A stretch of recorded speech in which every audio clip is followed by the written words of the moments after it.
I met a Gypsy.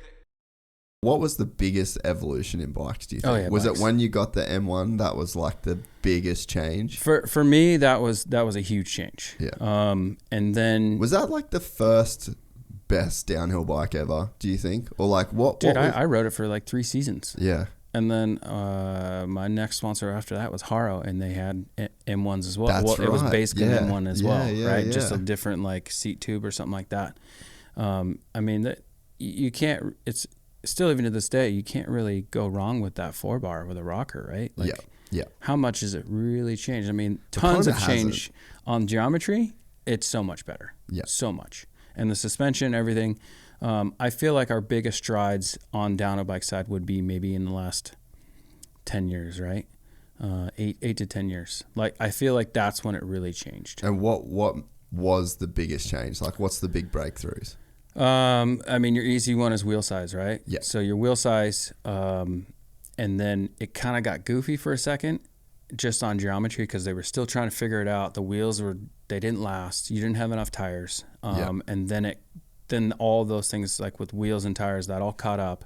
And then the geometry started getting really sick, right? And then that's basically roughly in that area. That's when the trail bikes started coming out and being like, oh, these things are like mini, way better, faster downhill bikes. Well, that's what I couldn't believe because I mean, I haven't owned a downhill bike forever. Like I basically raced downhill until I could afford a moto, and then I sold my downhill bike, and then I've raced motos ever since. And then I ended up getting a bike off Specialized, I want to say in like 2016 or something. Yeah. And it was just one of the stump jumpers, like before it went to like that new style.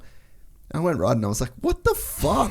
Like, this is ridiculous. It's pretty insane. And they roll so much faster too. Yeah. You're like, oh, I'm going really fast. I need big brakes now. Yeah. Yeah, and it was like just a seismic, it felt like a seismic shift, you know? Mm-hmm. Yeah, I would say, like that 8 to 10 years ago. Because they were dabbling, 10 years ago with like 29er wheels, and then all of a sudden 27.5 came out, and it was like, oh, okay, that's like a middle ground. And then the bikes kind of they were too short because a lot of the engineers thought that the wheelbase was going to get too long. So then they shortened the cockpit. And you're like, no, it's same thing's fine. Yeah. We'll shorten the rear end now or whatever. And it was totally fine to have a longer wheelbase. And look at the wheelbases now. I mean, they're probably like 1.5 feet longer than like our bikes, our M1 that we had back in the day. Which is so crazy to think about.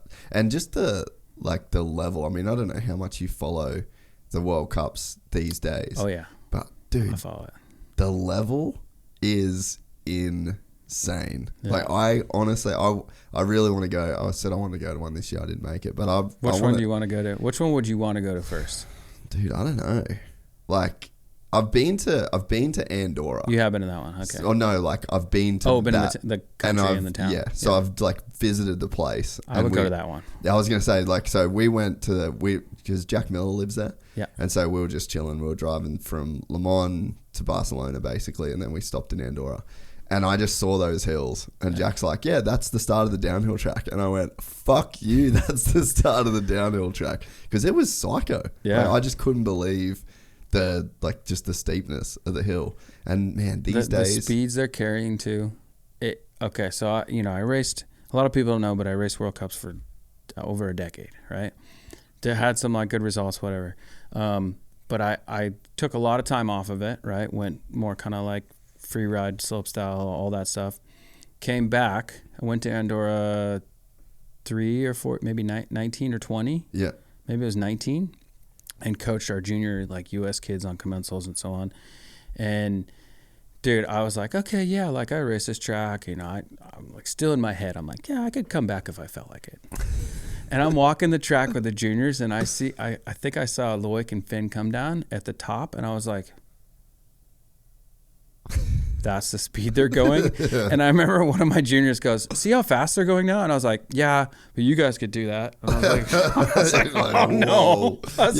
It blew my mind, man. I was like, man, I think if I trained, maybe I could, I don't know if I could qualify now. I'm like, dude. But in my head, as I was coming into it, I was like, oh yeah, it's fine. Yeah, I can do it. How much could it have changed in 10 years? And it's like, well, all of it. Everything changed. Yeah, they're not even the same people. Or like, the same speed. It's like in Talladega Nights. It's like, are those other drivers? Yeah. Nah, dude, 100%. Like, I remember I did first time I met Loic, I think he'd just won his first world title, or he'd like won his last junior. He was good, but he wasn't as good as he is now, obviously. Yeah.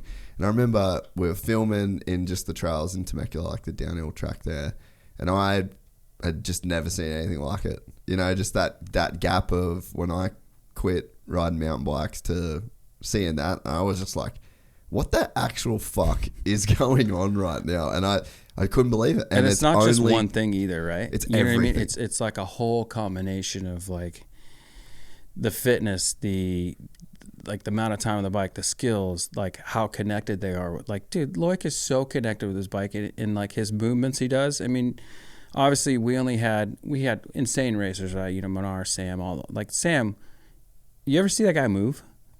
Like he goes so fast, but he's just constantly in one spot, right? Minimal movements, but like holding that traction. Now there's like 2 handfuls of riders that are like that. Yeah. And it's pretty wild, and it's awesome to see.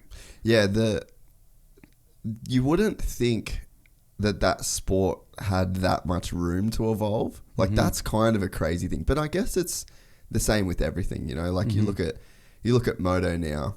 But you wonder, like you're obviously a moto fan, and it's you wonder, like, is Jet and Chase and Eli going that much quicker than Bubba and Ricky?